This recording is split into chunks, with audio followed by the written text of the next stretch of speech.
apple are one of our most popular orchard fruit in Kentucky, but they are at constant risk from disease. In fact, our #1 threat is a bacterial disease called fire blight. The most devastating thing about fire blight is that it can cause severe damage in a very short period of time. The pathogen favors wet conditions, so risk increases as spring rains persist. There are 3 different phases of fire blight. The earliest is called blossom blight.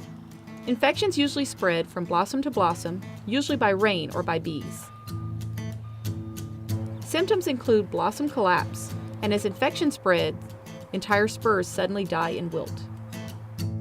Infection then spreads down spurs into branches, resulting in the second phase of fire blight disease, canker development. Cankers begin as sunken lesions with dark brown or purple coloring.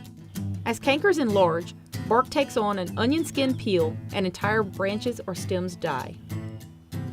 The third phase of fire blight disease is shoot blight. During rainy weather, bacterial cells can infect actively growing, tender young shoots.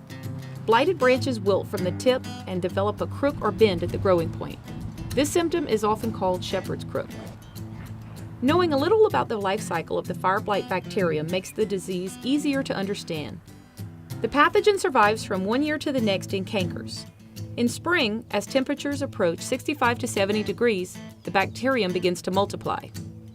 At 70 degrees, numbers of bacterial cells double every 20 minutes, and one cell can become 1 billion cells overnight, each capable of causing a new infection.